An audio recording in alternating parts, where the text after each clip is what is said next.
Alright, so we are actually here re-recording as we kind of already had something recorded for an end of Egghead discussion, but kind of lost track of the publishing date, and chapter 1106 snuck up on us and changed pretty much everything. Yeah, I definitely had to run it back, do an update. So much just went down. We're definitely seeing why it's called the Egghead Incident, because, man. I mean, it's everything. You could be like, that could be the Egghead Incident, or it could be getting worse. Yeah, this could just be the start for all we know at this point. But, so where we were at right now, we kind of had the feeling that it feels like we're kind of reaching a climax of this arc.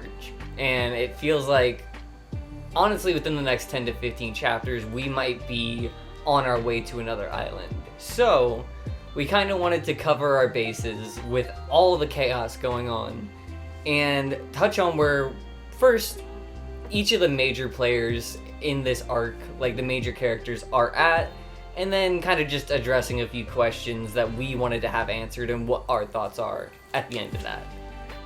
So, to start us off, obviously, we wanted to talk about where our crew is.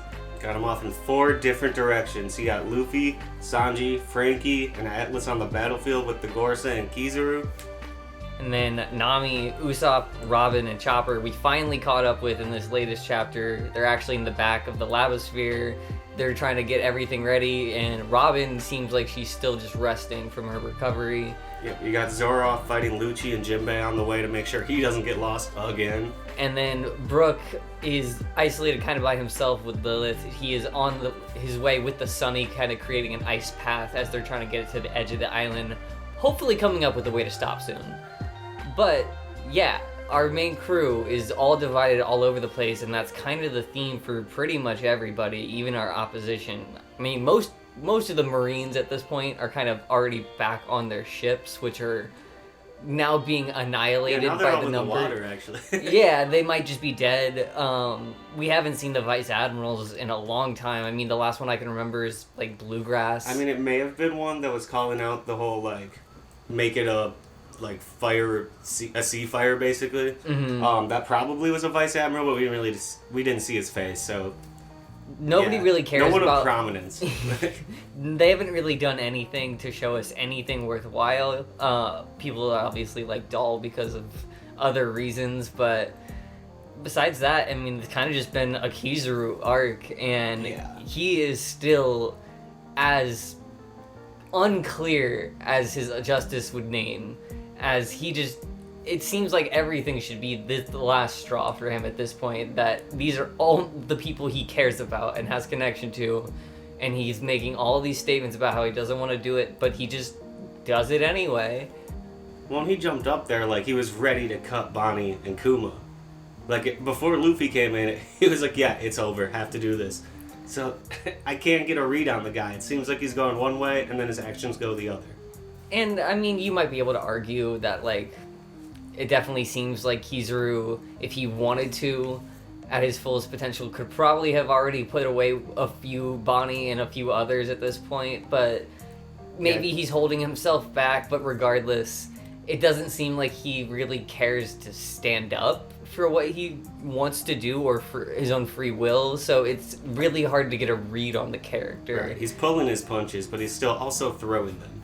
He's not really, like, holding any back. Yeah, that's a very good way of putting it.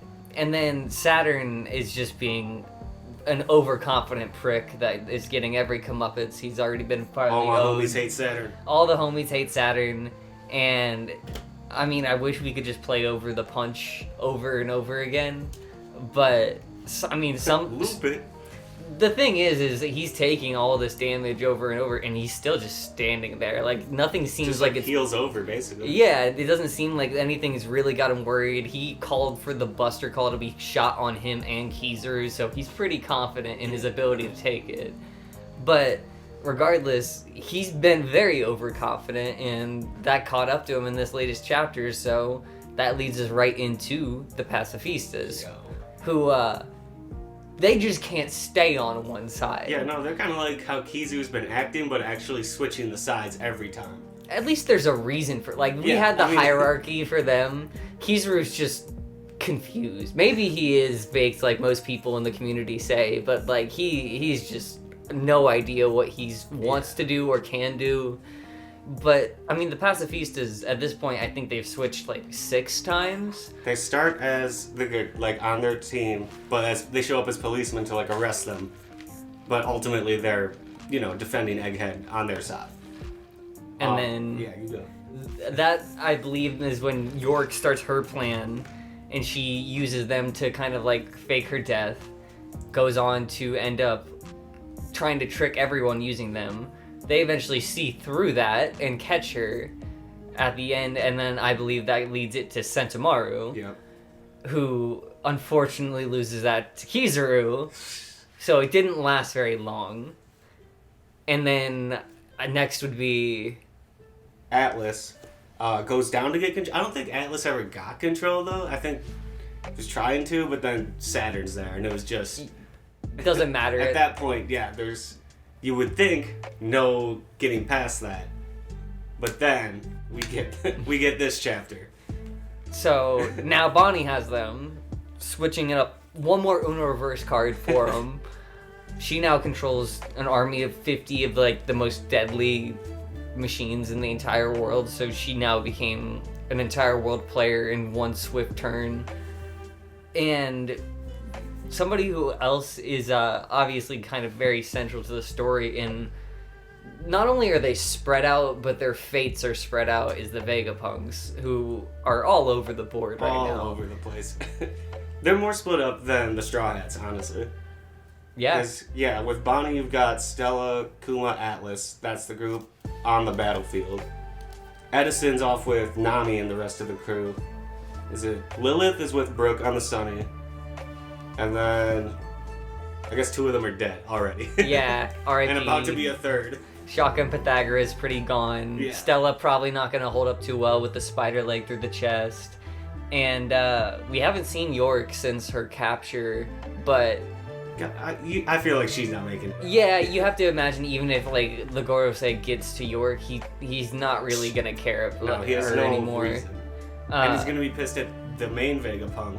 He's going to take out that one just out of spite. Yeah. And so, I mean, honestly, it kind of might be a miracle if just any of them make it out at this point. Even with how spread out they are, they're just very susceptible to being dead. And maybe that's why they needed to have 7 of them to get it through one arc. But that leads us kind of into our new players on the board, and arguably the biggest chess pieces we got. Man, I thought Kuma coming out of nowhere was a big deal, but this is insane. I don't know if anyone saw this coming. Maybe later on, but like Dory and Bragi to the world there have shown up for 100 years. Yeah. And they said so in the chapter. They're like, wow, they had disbanded over 100 years. Like, no one in the Marines that are alive right now should even have seen them, but their legend's still there. And here they come clearing ships out of the way, actually on the northeast end of the island, which is where their initial escape plan with the Vega Force 1 was supposed to be from. So it could be a similar escape plan heading up, that they're just clearing the same path. But they are not the only giant figures also moving. This is just how many chaotic pieces we have on the board right now. Well, with them, you gotta ask, like, is there any of Shanks' crew with too, or is it just the 2 giants? Because we just saw them rolling together.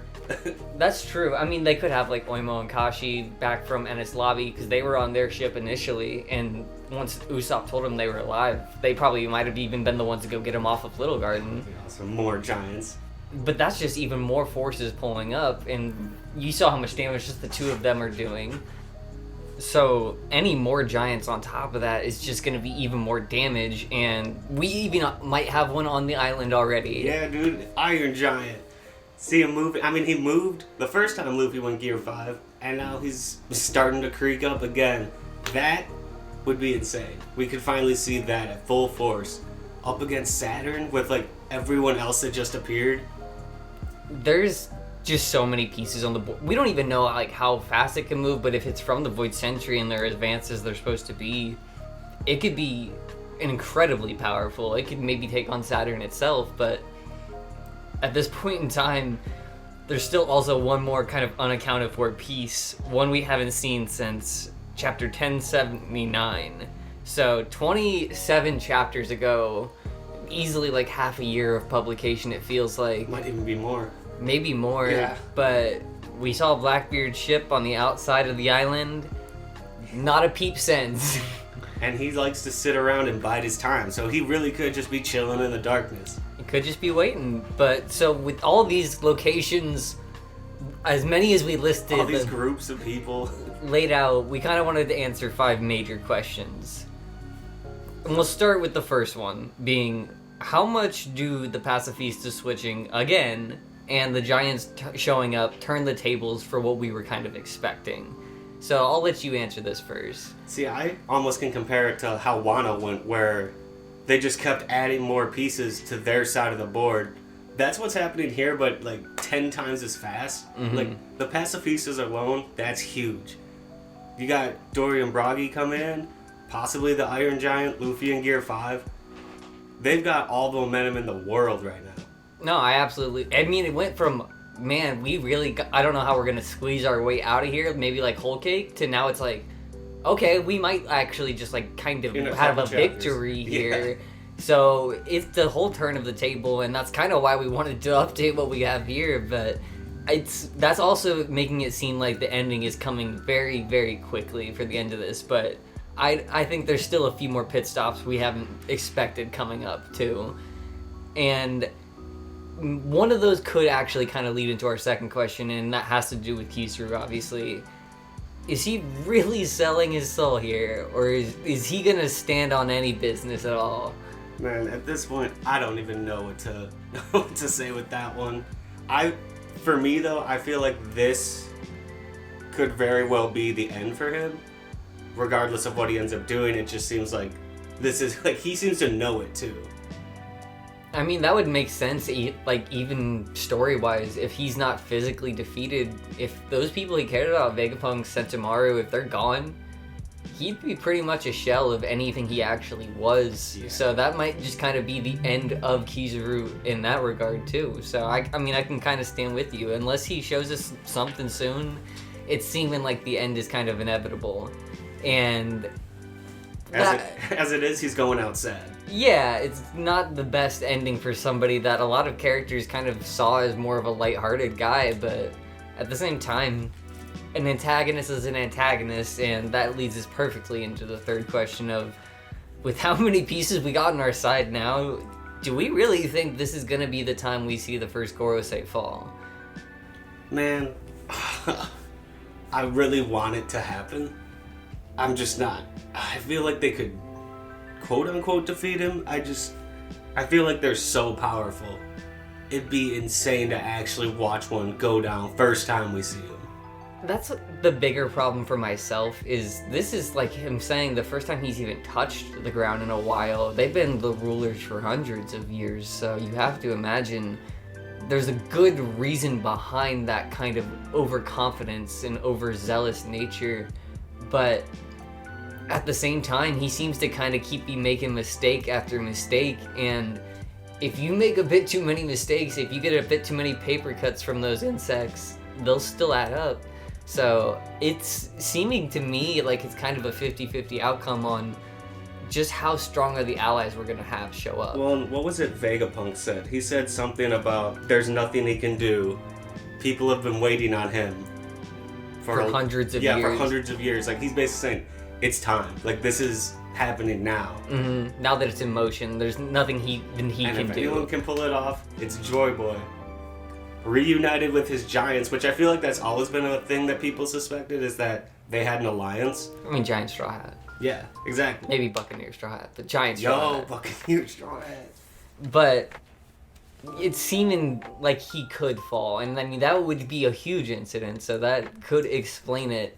I mean, it could also be that the world's greatest genius in the world is either wiped out or mostly wiped out. We've already lost a few, like we said, but for our fourth question, do you think any of our remaining Vegapunks make it out of here? I feel like maybe Edison, Lilith, and Atlas have a shot.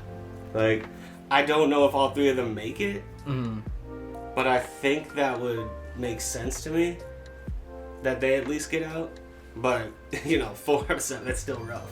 I mean, I'm honestly kind of the opinion that maybe only one's gonna make it. Dang. And I think it might be Lilith. Okay. To have the only evil version of Vegapunk survive, just to see what that impact would put out on the world. But, I mean, Chaka, Pythagoras, already gone. York has pretty much sealed her fate. Yeah, I feel like York's gone too. Atlas kind of just seems like a big target to me, waiting on the battlefield right now. Stella's rough. Edison, I don't know. It just seems like it would be a good heartbreaker moment. Yeah, I could see Edison falling just as like kind of a side guy. Yeah, maybe he saves like Nami or Robin or something like that. But I honestly only think one of them will make it out, and I think Lilith kind of has the highest chance in my mind. But we'll have to see. To me, I feel pretty confident Atlas makes it out too. I don't know if I can give a reason why. I think it's just with the amount of Straw Hats she's around, and then. I don't know. I see Oda keeping a couple of them.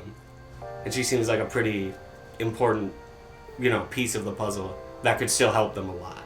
Yeah, I mean, that would be a very interesting ally to have kind of on their side. Especially going, as we're assuming, to Elbaf, where they've got all the, all the knowledge from Ohara. And all the giant-like creatures like Atlas. Fit right in. Yeah, exactly. But that actually kind of cues up our last question to kind of round us out here. You mentioned Elbaf. Is there anywhere realistically that we can go besides that after this? And I think both of us agree that there's not much else option on the table. No, it's gotta be Elbaf. Like, we got the curveball when we ended up here on Egghead. But this was obviously a very necessary stop. It's gotta be Elbaf after this. Not only, especially with the Giants just pulling up, it's gotta be Elbaf. I mean, that's what kind of sealed it for me. Beforehand, it's like, not only have we speculated, but it's so close, and obviously we can't stay here, so it's a nearby option. But now we even have a valet escort to the island, and it's arguably two of the strongest of their entire race that we've ever seen. They trained each other for 100 years. We could roll up right to the palace and see Loki. Right off the bat, Elbaf might be equipped. We might get a personal tour. We're rolling up with local celebrities. I'm excited. I don't think there's anywhere else we can really go. But regardless, we have to kind of wrap up the chaos happening on Egghead first. And when that does happen, we'll be sure to update you guys. So make sure you comment, like, and subscribe so you can come back for any updates, random discussions, or anything else we got in the future.